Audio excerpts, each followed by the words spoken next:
मुझे एक बात बताइए, tell me one thing, when you हाँ say sir. Genetic transfer, when you say genetic हाँ जी। ट्रांसफर, जब आप जेनेटिक ट्रांसफर की बात कर रहे हैं, तो 100 साल पहले कितने लोगों को डायबिटीज, रेयर केसेस होते थे, वो भी because of hmm. Certain effects, otherwise किसी को हम्म। डायबिटीज नहीं हो। तो आज हम हम्म। उन्हीं के बच्चे हैं, या we have dropped from Mars, या किसी और ग्रह से आए हैं, उन्हीं के बच्चे हैं ना। ट्रांसफर जो होता है ना, it is probability, not a necessity. लेकिन हम्म। अगर आप उस वीकनेस को आप करेक्ट नहीं करते, then it will obviously get transfer.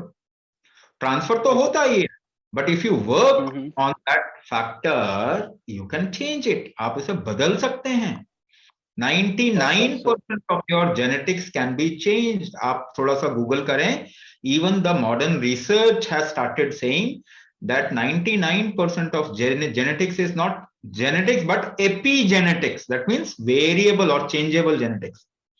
तो आप हम्म। अपने जेनेटिक्स को 100% चेंज कर सकते हैं। 1% का फैक्टर 99% से कभी भी दबाया जा सकता है। सो 99% अगर आप इसको बदल सकते हैं, तो क्यों ना बदलने की तरफ में जाएं। मगर मॉडर्न जिसे हम मेडिकल साइंस बोलेंगे, वो केवल और केवल जिसे कहते हैं ना, जीन थेरेपी एज सच एक वर्ड है, एक टर्मिनोलॉजी है, और स्टेम सेल्स के थ्रू इसको कंडक्ट करने की कोशिश कर रहे हैं। What they can do is they can change the genetic sequence, but they cannot enhance the genetic integrity. Rather, because of the changing of genetic sequence, the genetic integrity gets low, becomes less.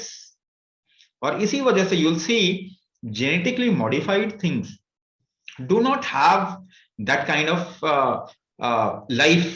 पहली बात, even with the food that you eat, the genetically modified food that you are eating do not create that kind of smell and taste.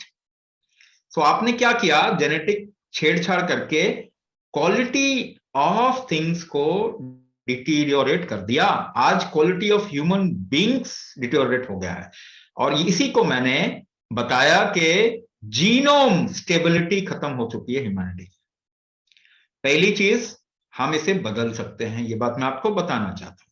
कैसे बदल सकते हैं? If you create an internal trigger, अंदरूनी trigger create करना पड़ेगा आपको, not fine by an external impetus. बाहर से कुछ खा के नहीं हो सकता, इनफैक्ट डिस्टर्ब हो जाएगा। तो आपको स्ट्रेंथनिंग ट्रिगर या एपीजेनेटिक ट्रिगर क्रिएट करना पड़ेगा। तो what we are offering in this program, one of the main aspects that we are offering, the key to everything, to almost many things that we offer, is called as kumbhak. So kumbhak is epigenetic trigger of your body or strength creating mechanism of a human system. Strength creating mechanism को इस्तेमाल करके हम genetic strength को वापस लाने की कोशिश कर रहे हैं। अगर आप इसे इस तरीके से समझना चाहते हैं तो मैं वो एक्सप्लेन कर रहा हूं। So if you create a epigenetic trigger inside, then you go towards changing the genetics or empowering the genetics. तो अभी क्या कर सकते हैं? अगर ये परंपरा, ये लिनिएज में आ रहा है किसी वजह से, तो आज जरूर इसकी तरफ में काम कीजिए, सो दैट इट स्टॉप्स। ये रुक सकता है। You can change the genetics, you can change the progression of these weak factors. कभी भी जब भी हम कहते हैं ये genetic defect, either it is by birth, या तो वो बाय बर्थ होता है या तो बाद में चल के होता है। जैसे डायबिटीज बचपन से तो नहीं होता, there is a tendency in that person. बीमारी तो नहीं है ना बचपन से, बाद में चल के वो आया, क्योंकि आपने उस वीक फैक्टर पे काम नहीं किया। अगर उस वीक फैक्टर को स्ट्रॉन्ग करते तो कभी भी डायबिटीज नहीं होता, ऑल्दो आपके जनरेशन में वो वीक फैक्टर ट्रैवल कर रहा है। तो इसको हम पितृदोष के रूप में पहले जानते थे। Genetics is just a small part of what you call as कुल दोष और पितृदोष। तो इस जेनेटिक्स को ठीक करने के लिए हमारे पास में एक दूसरा मेथडोलॉजी भी था।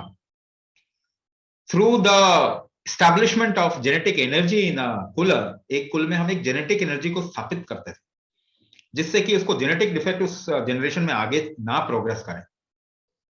This is like cutting edge technology वो हमने लूज कर दिया, क्योंकि समझ कमजोर हो गई हमारी, but we will again go towards it. Genetic defect को खत्म करने के लिए उसको रिवाइव करना पड़ेगा। The simplest way to ensure that it doesn't get transferred is अष्टांग गर्भ संस्कार। In that, the key is kumbhak, which is epigenetic trigger.